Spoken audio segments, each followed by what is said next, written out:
Hey, welcome. I'm going to tell you a story right now that you're going to probably need a box of tissues for. And for some of you, it's going to be really tough. Some of you might find humor in this. I don't know what you'll find in this. But I can tell you, this is going to be one of the toughest stories that I've ever done on YouTube. My name is James Johnson.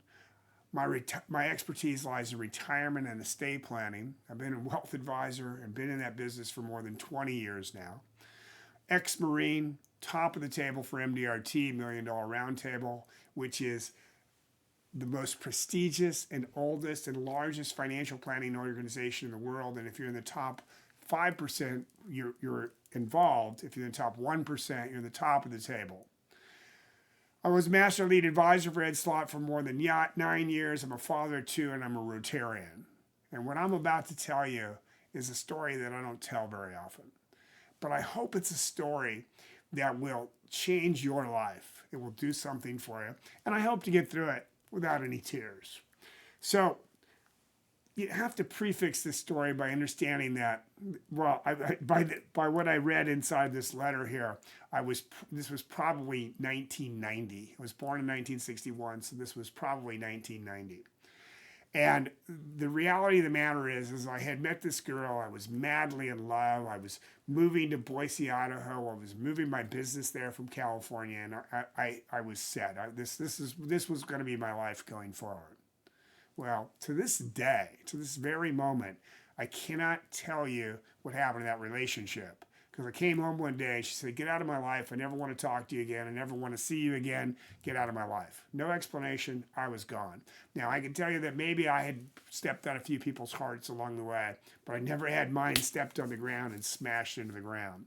So I drove from there. I drove down to Salt Lake City, Utah, and I pulled in by the airport there at the Nindel's Hotel, and I crawled into my room for a couple of days, and I was very depressed. And during that time, one of the most special people in my life, one of my mentors who got me into the business that I was in at the time, died of throat cancer at the exact same time. And I had watched this person die for 2 years and never took the time to say thank you. Well, I could tell you I was about as depressed as I could ever be. I was pretty much at the bottom of the barrel, and I would never kill myself, but I could see how people could do it at that point. So I decided at that point that was never going to happen to me again. So I sat down and I wrote a letter to my father. And it just so happens I have that letter right here. Now, I'll tell you all this story after I read you the letter, and then maybe you'll begin to understand about why maybe you should be writing a letter and why estate planning and planning for your future is so very, very important. Now, I'm going to need my glasses for this one because I am 61 years old now, and even though this is my handwriting, I'm going to need a little bit to read it. So, dear Dad, before you read any further into this letter, may I suggest that you consider waiting till you're somewhere by yourself. I'm not sure where to start this letter. So many things have been happening in my life. I just never seemed to find the time to share them with you. I'm not sure whether it's the fact that I'm about to turn 30 or just happening, but I do know it's time to write this letter. As it is many years past due. As I think back through my life, as far back as the house on 39th Street, I wonder what happened. I think about 8 to 9 years old when we were truly father and son. Although I could never understand why I was always the one in trouble, and you were always riding my ass. I loved you. Then came 12 when my mother dropped the bomb shell on me and Dawn.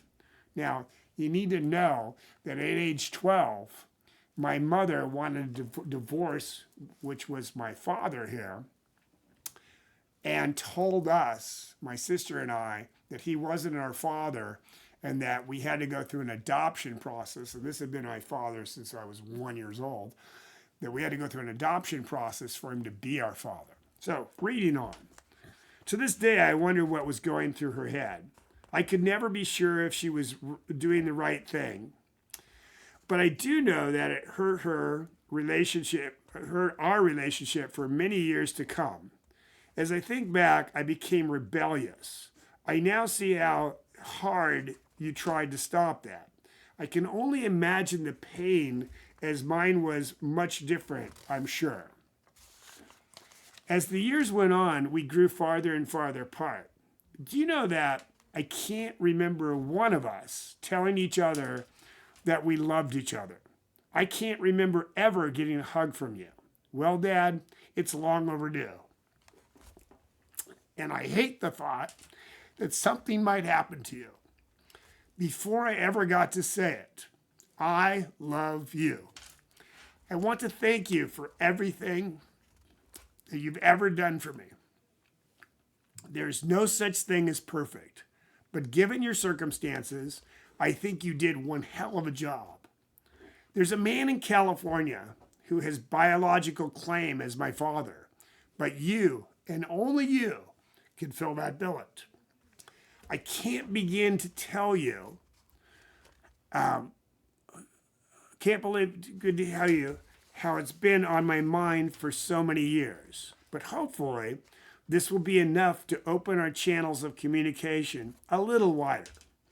I would like to apologize for crowding you and Patty on my past visit and hope things worked out okay.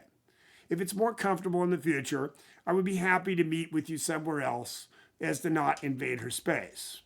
I have moved back to LA. Sherry and I didn't make it. I really loved that lady. She was a very special person. It has been very hard for a while now, but I guess it wasn't meant to be. And this too will pass. I'm working very hard to get some stability in my life this year, and I thought Sherry and Boise were going to be the answer to that. But once again, I was wrong, and I went about it wrong. You know, for years, I went about it wrong. You know, years ago, I seemed to stop listening, so you seemed to stop giving me advice. Although I certainly don't expect any advice you could, I certainly don't expect it. Any advice you could lend at this point in my life, I would be grateful for and would certainly take to heart.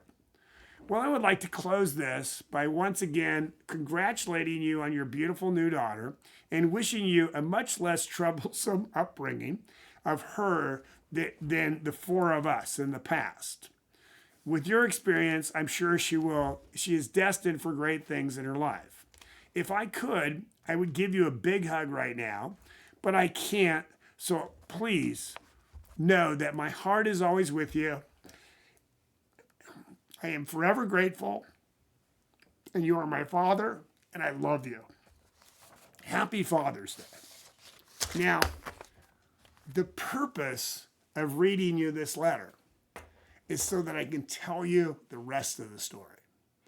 You see, my father was what you could easily say was unemotionally attached. I really honestly don't ever remember him telling me he loves me or ever remember him giving me a hug. You're a man and you're going to act like a man, and I put you on this earth and I can take you off this earth, and I can tell you all the things that he told me that were pretty damn negative, but I can't tell you anything that was really positive. Because see, that's just that generation. Well, the thing to understand, folks, is that when a person dies, we don't mourn for that person. It's a very selfish event.